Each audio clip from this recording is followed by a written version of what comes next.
Hello, and welcome to my learning journey. I am Sandra McChristian, and this is my Learning Manifesto. My current goals, interests, and passions. My current learning goal includes a Master of Education program involving digital learning and leading.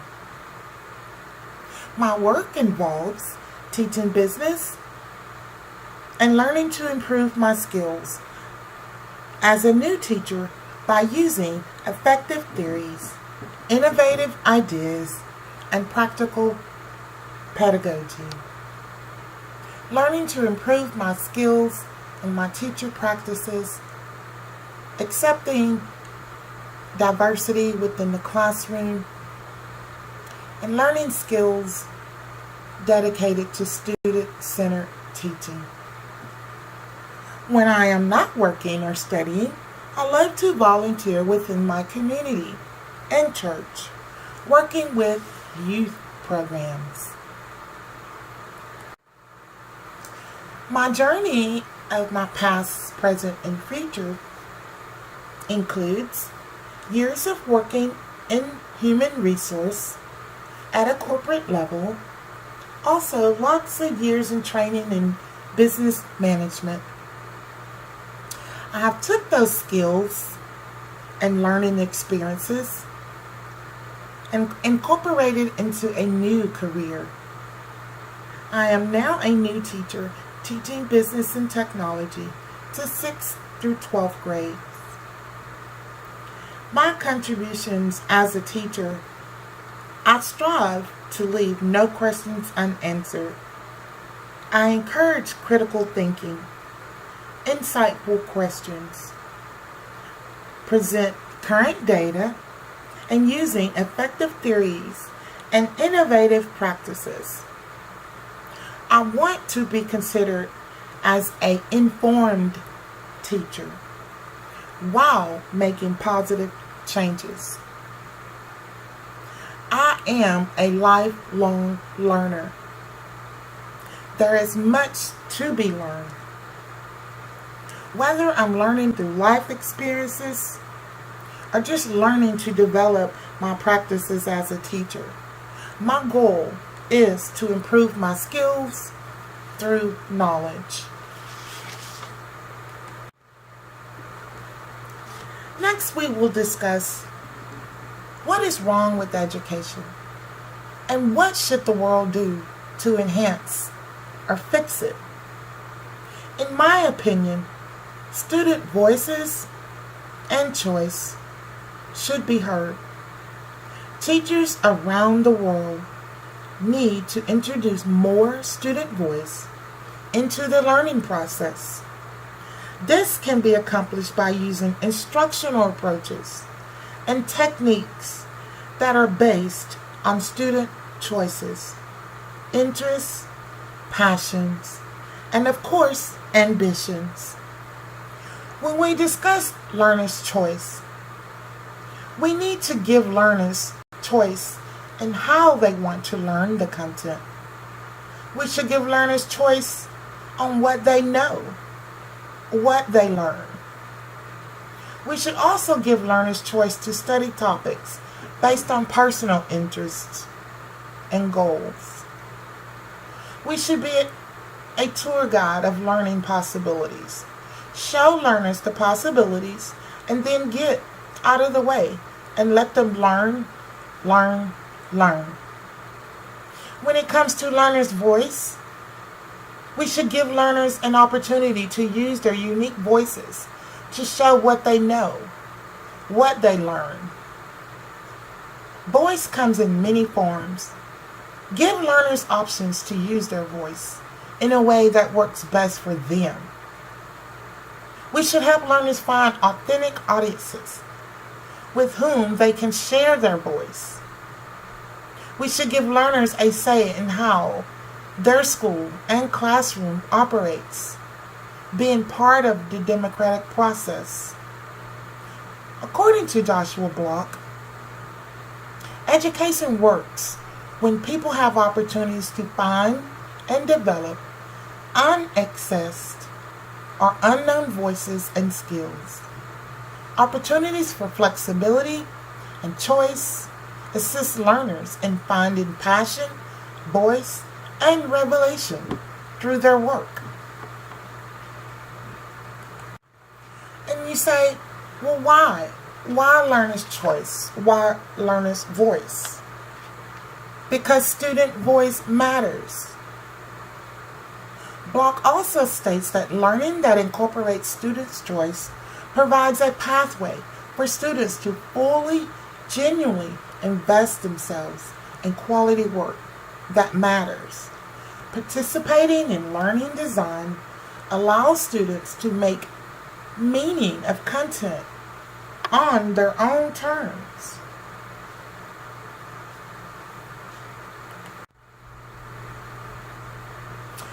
In other topics we will discuss today, we will discuss emerging issues related to digital learning and leading at the state, regional, national, global context.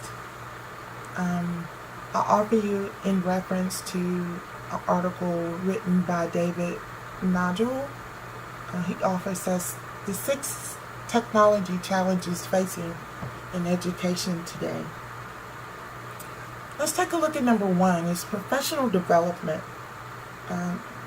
This is referred to as the lack of adequate professional development for teachers who are required to integrate technologies into their classroom, but the resources is just not there. If we are in requirement to use technology, then the equipment must be available and readily for use.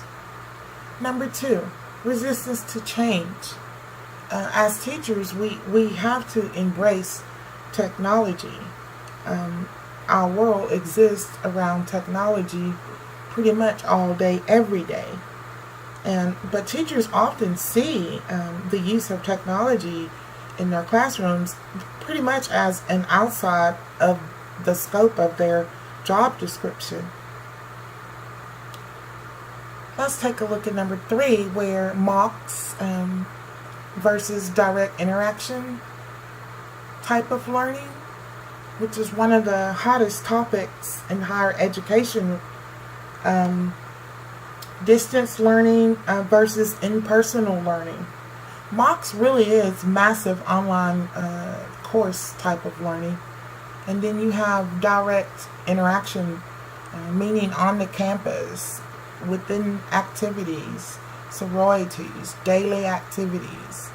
The hottest topic about these is which has the best advantages when it comes to the long term of a good education. Where mocks, you're pretty much designed to complete and submit your assignments online. You practically have all just technology to communicate with your instructors or professors, versus direct interaction it brings you more advantages, because when you're in direct interaction learning, you're creating relationships with peers and faculty.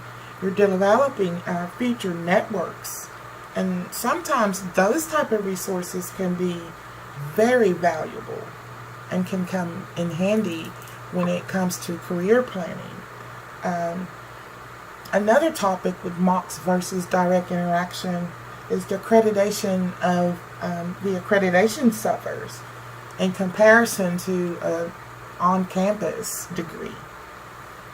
So it's accreditation at risk. The value of the accreditation is at risk also. Number 4, the delivery of informal learning. Rigid lectures and test modeling are failing to challenge students to experiment and engage in informal learning. Informal learning it can be considered as the way we unofficially learn. It's unscheduled. It's more an impromptu way of how people learn. We gather this type of learning from reading articles or watching TV or videos, documentaries, on type of when you're online researching, through conferences. But there is a great reliance on informal learning because there are great advantages from this type of learning. It helps you grow as a learner because informal learning promotes autonomy. Informal learning promotes efficiency. Informal learning promotes relevancy. It promotes flexibility, of course, accessibility, which are all wonderful traits to carry as you are learning.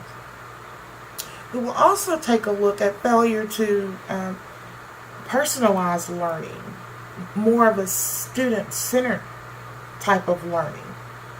There's a gap between vision of delivering personalized or differentiated instruction and the technologies available to make this possible.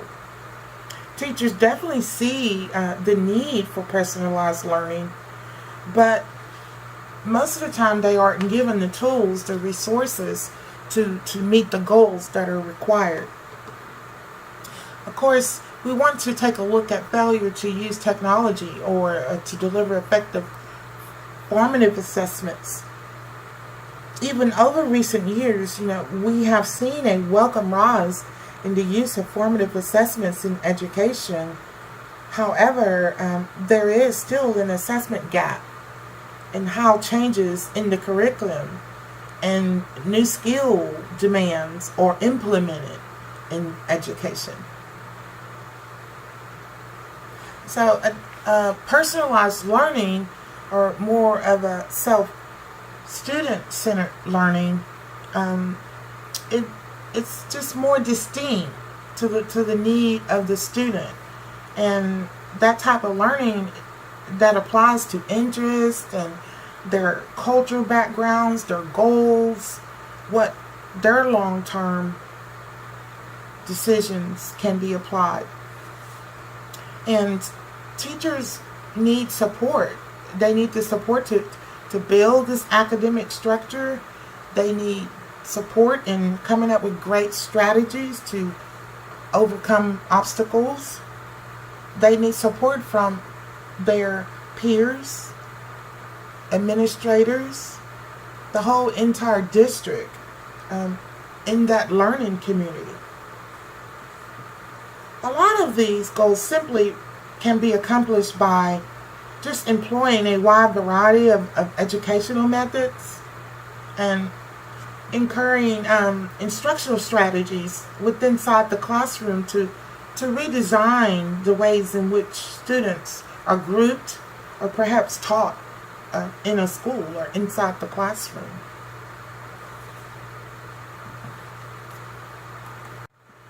And finally, I just want to challenge you to learn.